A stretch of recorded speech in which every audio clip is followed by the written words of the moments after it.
Movie के starting के scene में हमें हैना ग्रेस नाम की लड़की दिखाई जाती है जिसकी उम्र सिर्फ और सिर्फ 16 साल की थी, जिस पर एक शैतान ने पूरी तरह से हावी हो चुका था, जिस वजह से उसके पापा बहुत ही ज्यादा परेशान रहते थे। उन्होंने कई बार उस शैतान को उसके शरीर से दूर करने की बहुत कोशिश की। उन्होंने इसके लिए इससे पहले चर्च की परमिशन के साथ साथ बहुत सारे एक्सॉर्सिज्म भी किए थे और ये उनकी आखिरी कोशिश थी। वहाँ पर जो फादर थे वो एक्सॉर्सिज्म को कंप्लीट कर ही रहे थे, तभी हैना उसकी तरफ एक नजर देखते ही उसे उछालकर मार डालती है। अब जबकि वो आउट ऑफ कंट्रोल हो चुकी थी, एक एक कर वो सबको मार रही थी। उसके पापा उसकी इस हरकत को देखकर बहुत ही ज्यादा परेशान होते हैं और इससे पहले कि वो सबको मार डाले, उसके पापा उसे ही एक पिलो से मार डालते हैं। अब मूवी का सीन चेंज हो जाता है और हमें 3 महीने का बाद का टाइम दिखाया जाता है, जिसमें हम एक्स कॉप मेगन को देखते हैं जो कि एक पुलिस ऑफिसर थी। उसके काम के दौरान एक एनकाउंटर में उसका दोस्त मारा जाता है और वो इस गिल्ट में है कि उसके ही हाथों उसके फ्रेंड की मौत हो चुकी थी। उस वजह से उसने उसके जॉब को भी छोड़ दिया था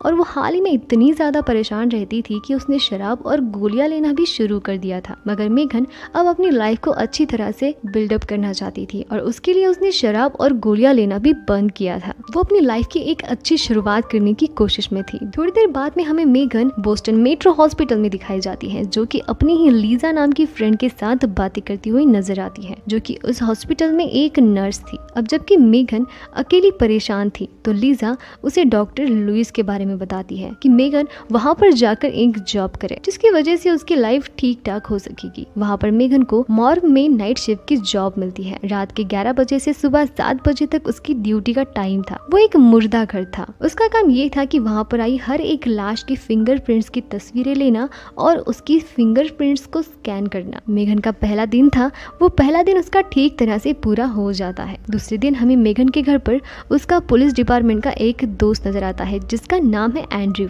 कुछ सामान लेकर वो वहाँ से चला जाता है और अगली ही रात जब वो अपनी नाइट शिफ्ट पर पहुंच जाती है तो वहाँ रैंडी, जो कि मुर्दा घर में मुर्दों को लाता था, वो वहाँ पर हैना ग्रेस की डेड बॉडी को लेकर आ जाता है, जिसका काफी ज्यादा बुरा हाल हो चुका था। उसका शरीर कटा हुआ सा था और काफी ज्यादा जला हुआ भी था। अब जबकि वो उसकी फोटोज ले रही थी मगर उसकी एक भी फोटोज अपलोड नहीं हो पाती। एरर की वजह से वो पूरा कंप्यूटर सिस्टम क्रैश हो जाता है, जिस वजह से वो उसे एक बॉक्स में बंद करने की सोचती है। जब वो उसे उस बॉक्स के अंदर ढकेलती है तो वहाँ पर चीजें अनोखी सी हो जाती है, यानी कि पीछे से एक टेस्ट ट्यूब बॉक्स नीचे गिर जाता है। उसे साफ करते वक्त उसे उस कांच के टुकड़े से चोट भी लग जाती है और उसे खून बहने लगता है। हैना को अंदर सील करते वक्त उस पर मेगन का खून की एक बूंद गिर जाती है। वहाँ पर हमें एक मक्खी भी दिखाई देती है और तभी वो मेगन उस चैम्बर को बंद कर देती है, जिसके साथ वो मक्खी भी उस चैम्बर के अंदर बंद हो चुकी थी। अब उस चैम्बर को बंद करने के बावजूद भी वो चैम्बर कई बार अपने आप ही खुल जाया करता था, जिस वजह से मेगन काफी ज्यादा परेशान होती जा रही थी। उसकी बॉडी भी अजीब पोजीशन में होती है। मेगन को ये सब कुछ नॉर्मल नहीं लग रहा था, तो वो उसकी आईडी के जरिए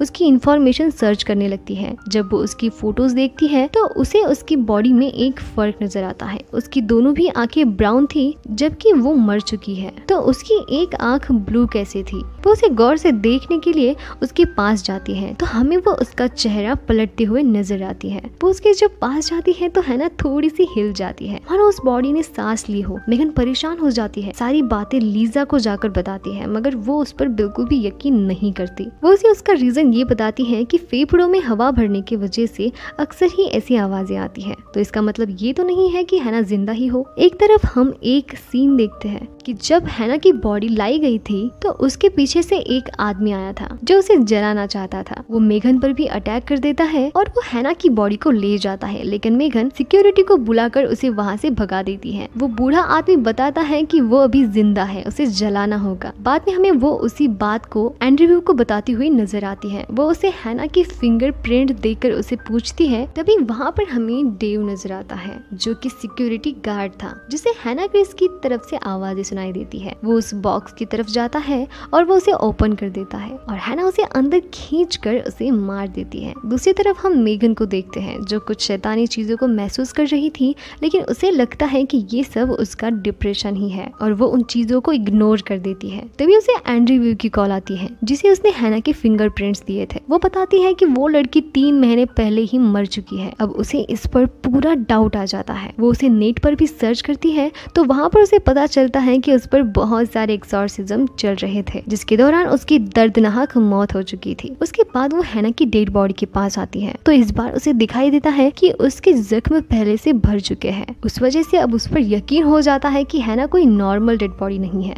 अब वो सीसीटीवी फुटेज चेक करती है तो उसे वहाँ पर किसी की परछाई नजर आती है, क्योंकि जबकि वहाँ पर मेगन के सिवा कोई और नहीं था तो वो काफी ज्यादा डर जाती है। इस बार भी वो लीजा को बताती है, लेकिन इस बार भी यकीन वो उस पर नहीं करती। लीजा स्मोक ब्रेक लेने के बाद जब टेरिस पर आ जाती है तो उसे वहाँ पर डेव की परछाई दिखती है और उसका जब वो पीछा करती है तभी उसे हैना वहाँ पर नजर आती है। वो उससे बचने के लिए भागने की कोशिश करती है, मगर हैना उसे बहुत ही दर्दनाक तरीके से मार डालती है। अगले सीन में हमें रैंडी और एक लाश लाता हुआ नजर आता है तो इस बार मेगन रैंडी को बताती है कि एक बार हैना के जख्म देखो, वो पहले से काफी ज्यादा भर चुके हैं। ये देखकर रैंडी भी बहुत ज्यादा हैरान हो जाता है। जब वो वहाँ से जा रहा था तो वहाँ हैना आकर उसे भी मार डालती है। जब ये सब कुछ मेगन देख रही थी तभी उसे एंड्रयू का फोन आ जाता है जो उसे बताता है कि जिस आदमी ने तुम्हें उस दिन हमला कर उसे जलाने की बात की थी वो कोई और नहीं बल्कि उसके ही फादर है। वो उसे बताते हैं कि उस पर शैतानी साया है जिस वजह से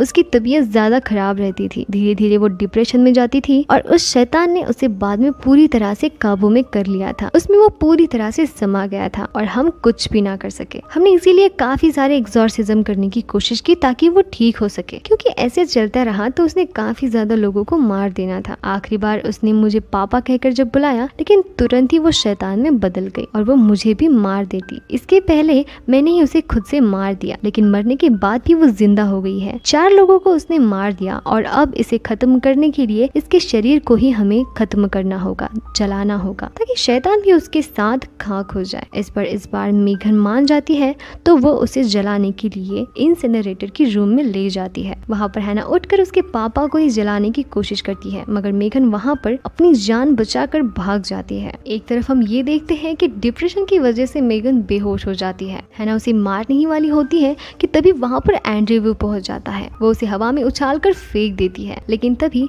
मेगन एंड्रयू की गन लेकर हैना को शूट कर देती है, जिस वजह से हैना बेहोश हो जाती है। एंड्रयू को किसी से मदद लेने के लिए भेज देती है और हैना को आग की तरफ ले जाती है। वो हैना के डेड बॉडीज को जलाने ही वाली थी तभी हैना होश में आ जाती है और वो हैना उसे ही आग में खींचने की कोशिश करती है, लेकिन किसी तरह से मेगन उसे आग में ढकेल ही देती है, जिस वजह से हैना का खेल अब खत्म हो चुका था। अब हमें 2 महीने के बाद का सीन दिखाया जाता है जिसमें मेगन काफी ज्यादा अच्छा महसूस कर रही थी। तभी हम शीशे पर उसके सामने ही एक मक्खी को देखते हैं जो हैना की बॉडी पर बैठी हुई थी। वह उसे मारकर ये कहती है कि अभी और बहुत कुछ करना बाकी है, जिसके लिए मैं खुद को और बेहतर बनाना चाहती हूँ। तभी हमें उसकी आंख का एक रंग बदलता हुआ नजर आता है, मतलब हैना अभी भी उसके अंदर जिंदा है और वो भी अब डीमन बन चुकी है। और इसी ट्रायंगल के साथ ये मूवी यहीं पर एंड हो जाती है। दोस्तों, अगर चैनल पर नए हो तो प्लीज मुझे सब्सक्राइब कर लीजिए, साथ ही में उस बेल आइकन को भी प्रेस कर दीजिए जिस वजह से आपको नई नई मूवीज की एक्सप्लेनेशन वीडियोस मिल सके। तो मैं फिर मिलूंगी आपको नई मूवी की एक्सप्लेनेशन में। तब तक के लिए thank you so much for watching.